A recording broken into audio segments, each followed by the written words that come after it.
We continue our look at the race for the U.S. Senate in Connecticut. There are 3 Republicans running in the August primary. They are Peter Lumaj, Themis Claridis, and Leora Levy. We've interviewed Levy and Claridis, and now Mr. Lumaj is with us here today, and thanks so much for being with us here. Thank you for having me. So in your judgment, what makes you the best candidate out of the 3? First of all, let me just start it by saying that my heart is broken with the tragedy that happened in Texas 24 hours ago, and that my prayers are with those families and the victims. But what makes me the best candidate out of the 3 is the fact that I'm an unwavering conservative. For the past 10 years that I've been involved in politics, I never changed my positions. I'm a constitutionalist. I'm the one who is going to energize the base. I'm the one who is going to be able to get the votes in the city that no one else can do that. I'm the one who is raising the money to run this campaign, reasonably financed.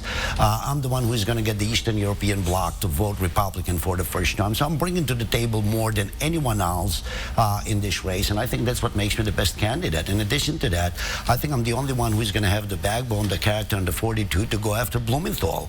And Blumenthal cannot be defeated with money. Blumenthal can be defeated on his failed liberal policies. You call yourself a conservative. Leora Levy calls herself a conservative also. What's the difference between the 2 of you?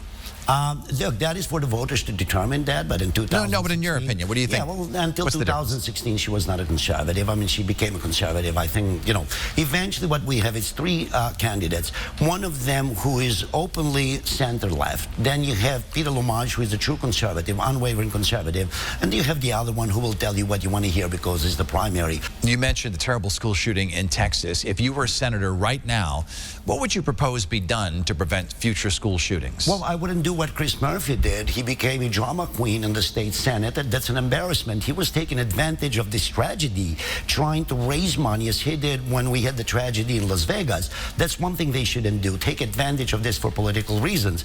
Now, both the United States senators that we have in our state, they started political life. Chris Murphy started 1991, whereas Blumenthal 1977. The question is, what have they done to protect our children since then?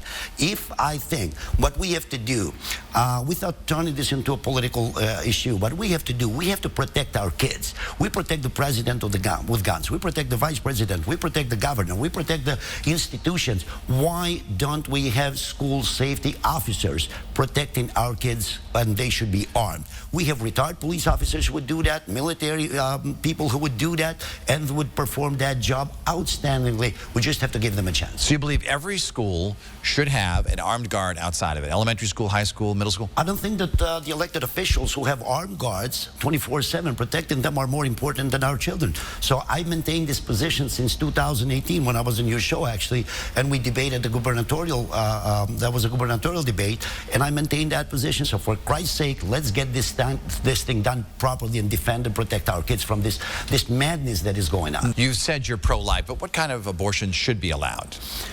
Or should they be banned altogether? Look, we have yet to... I'm pro-life. I believe that life begins in conception and ends in natural death, and I'll maintain that position.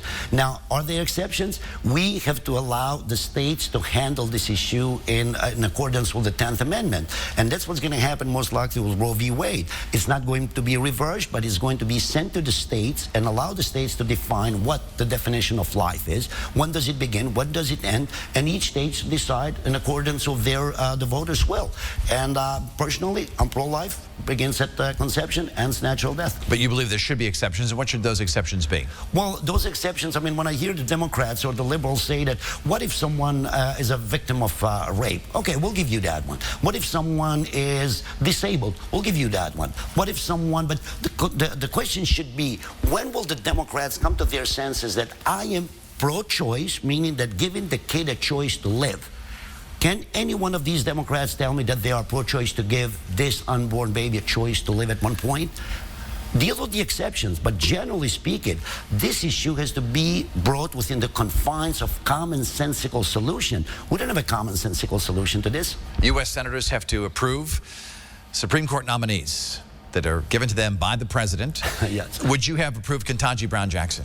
You had voted for her I confirmation. looked at her background, and I think that was an insult that the President of the United States put out there when he said that in order for you to qualify for this position, you have to be an African-American female.